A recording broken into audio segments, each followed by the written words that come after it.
නිවාඩු කාලේ කරන අලුත් පාඩමක් එක තමයි දූල පුතාලා සම්බන්ධ වෙන්නේ. ඉතින් ඔයාලා හැමදෙනාම ආයුබෝවන් කියලා පිළිගන්නවා. ඉතින් දුවේ පුතේ අද අපේ පාඩමට අපි යමු. අපි අද ඉගෙන ගන්නේ හල් කිරීමේ ලකුණ. ඒක ආකාර දෙකයි කොඩිය හා රැහැන ලෙස. අපි දැන් කොඩිය රැහැන ලියන්නේ කොහොමද කියලා බලමු. කොඩිය මේ විදිහට පහළින් පටන්ගෙන උඩට ගිහිල්ලා මෙන්න මේ විදිහට අවසන් වෙනවා. එතකොට දුවේ පුතේ මේ උඩ කොටස පොඩ්ඩක් පොඩියට ඊට වඩා ටිකක් ලොකුවට තමයි මේ පල්ලෙහා කොටස කොඩිය ලියන්නේ. ඊට පස්සේ රැහැන මේ විදිහට අපිට ලියන්න පුළුවන්. දැන් අපි කොඩිය රැහැන යෙදෙන වචන ටිකක් කියවලා බලමු.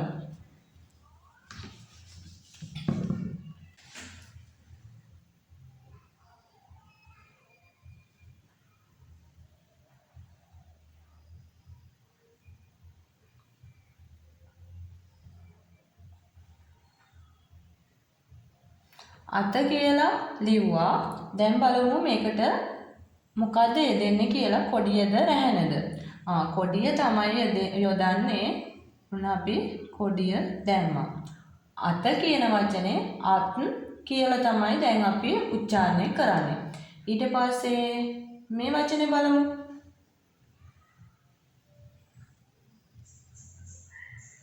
මොකද්ද වචනය? ගම. ගම. දැන් අපි මේකට රැහැන දානවා. එතකොට ගම් කියලා තමයි කියන්නේ.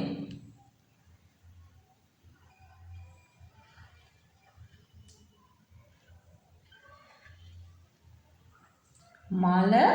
දැන් අපි මේකට යොදන්නේ කොඩිය. අන්න හරි. දැන් එහෙනම් කොහොමද උච්චාරණය වෙන්නේ? මල මල්. ඊට පස්සේ මව මව. දැන් අපි මේකට රැහැන යදුවම මව් මව් කියලා තමයි අපි කියන්නේ. ඉතින් දුවේ පුතේ දැන් අපේ පාඩමට අපි මේ වචන කියවමු. මේ පින්තූරයේ දක්වලා තියෙන්නේ දුවේ පුතේ හල් කිරීමේ ලකුණ කොඩිය රැහැන යෙදෙන වචන කීපයක්. අපි දැන් කියමු කොඩිය යෙදෙන වචන මොනවද කියලා. ගස් ගස්. පස් පස්. ගල් මල් මල්ල. වත් වත්. අත් ලස්සන ලස්සන. ඔන්න අපි දැන් ආපහු වචන ටික කියමු කොඩිය යෙදෙන. ගස් පස් ගල් මල්ල වත් අත් ලස්සන. ඊළඟට අපි රැහැන යෙදෙන වචන ටිකක් කියමු. මව් පව් සව් ගව්ව කට පව්ව පව්ව කමල. දැන් ඔන්න අපහු ඒ වචන ටික අපි කියවමු. මව් පව් සව් ගව්ව කට පව්ව කමල. දැන් අපි ලෑස්ති වෙන්නේ දුවේ පුතේ මෙන්න මේ ඡේදය කියවන්න. ඔයාලා මාත් එක්ක කියවන්න ඕන. අම්මා පන් මල්ල ගත්තා මිදුලට ගියා මුළු පරිසරයම අඳුරුයි මහ වැස්සක් වහින්න වගේ. අම්මා හනිකට මල්ලී සමග කඩයට ගියා. වට්ටක්කා බණ්ඩක්කා මිරිස් හා තක්කාලි ගත්තා. අම්මේ පපඩම් ගන්න. අත්තම්මාට කෙසෙල් ගෙඩිත් ගන්න. මල්ලී කිව්වා. වැස්සට පෙර බඩු අරගෙන අම්මාත් මල්ලීත් ගෙදර ආවා. බලන්නකෝ මේ ඡේදයේ තියෙන සමහර අකුරු යාළුවෝ වෙන පාටකින් පාට කරලා නේද තියෙන්නේ. රතු පාටින් පාට කරලා ඒ වචන ටික මාත් එක්ක ආපහු කියවමු. අම්මා පන් මල්ල ගත්තා වැස්සක් වහින්න. අම්මා මල්ලි වට්ටක්කා බණ්ඩක්කා මිරිස් තක්කාලි ගත්තා. අම්මේ පපඩම් ගන්න. අත්තම්මාට කෙසෙල් ගෙඩිත් ගන්න. මල්ලි වැස්සට අම්මාත් මල්ලිත්.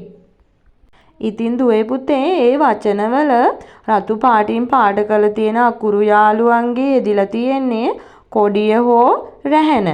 අම්මා කියනකොට බලන්න මයන්නට රැහැන යොදලා අම්මා.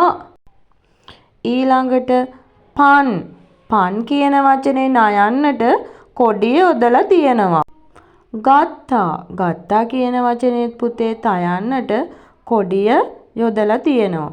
ඊට පස්සේ වැස්සක් වහින්න මල්ලි තක්කාලි ගන්න කෙසෙල් වැස්සට. ඒ වචන ටික බලන් දුවේ පුතේ ඒ වගේ අපි කොඩිය තමයි යොදලා තියෙන්නේ. මේ කොඩියයි රැහැනයි දෙකම යෙදෙන වචනක් තියෙනවා. බලන්න ඔයාලා කියවලේ මොනවද වචන කියලා. අන්න හරි.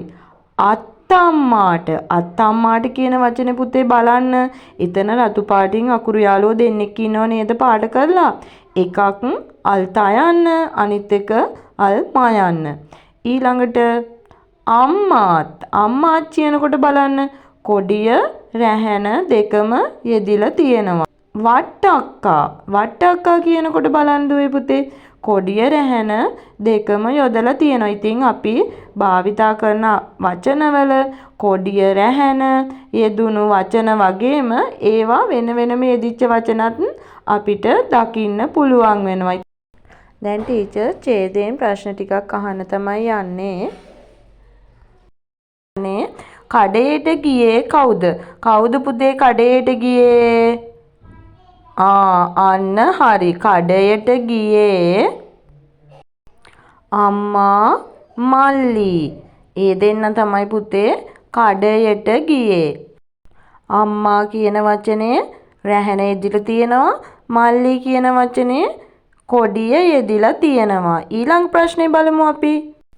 අම්මා කඩේට යන විට ගෙන ගියේ කුමක්ද? මොකද්ද දුවේ පුතේ අම්මා කඩේට යනකොට අරගෙන ගියේ? අන්න හරි. පන් මල්ල කියන වචනේ කොඩිය යෙදිලා තියෙනවා. ආපහු කියන්න බලන්න. පන් මල්ල. මල්ලි ගන්න කිව්වේ මොනවද? ගන්න කිව්වේ පපඩම් කෙසෙල්. ඒ වචන දෙක බලන්න රැහැනයි කොඩියයි දෙකම යෙදිලා තියෙනවා.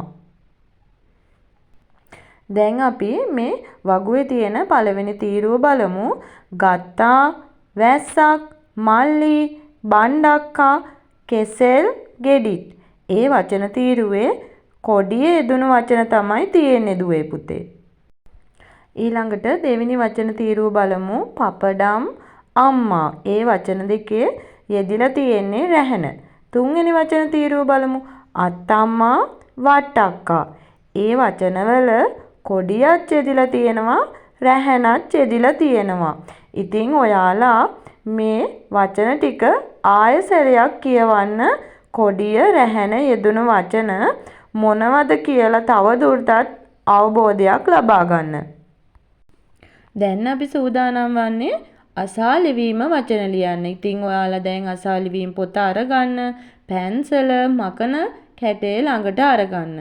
ඉතින් මං පොඩි වෙලාවක් දෙන්නම් ඔයාලට ලෑස්ති වෙන්න. මම හිතනවා දුවේ පුතේ දැන් ඔයාලා සූදානම් ඇති කියලා. ඔන්න පළවෙනි වචනය අම්මා. මොකද්ද වචනය? අම්මා. ඊළඟ වචනය මල්ල.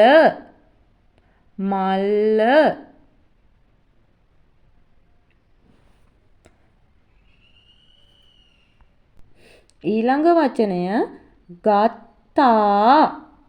ගත්තා.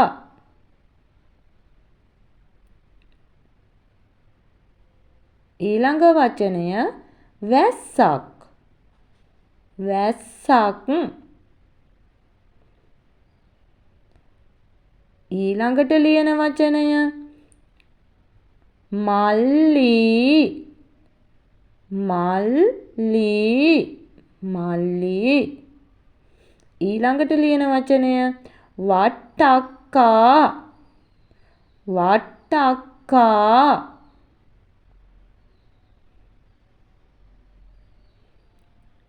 ඊළඟ වචනය බණ්ඩක්කා. බණ්ඩක්කා.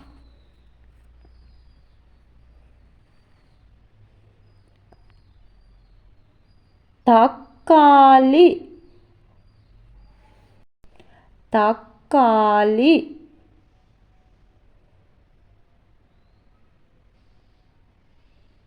අත්තම්මාට. අත්තම්මාට.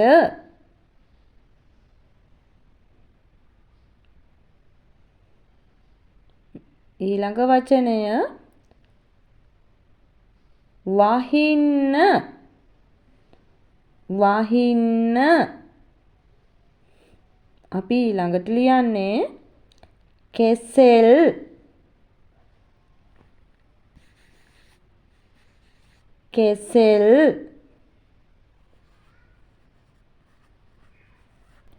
ගෙඩිත්. ගෙඩිත්.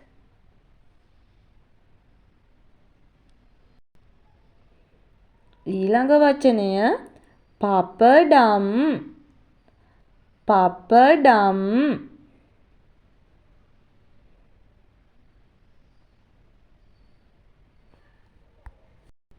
ඔන්න පුංචි දුවේ පුතේ අද අපි ඉගෙන ගත්තේ හල් කිරීමේ ලකුණ. හල් කිරීමේ ලකුණ කොඩිය රැහැන කියලා කොටස් දෙකකින් යුක්ත වෙනවා. ඉතින් අපි වචන කියෙව්වා. වචන ලිව්වා.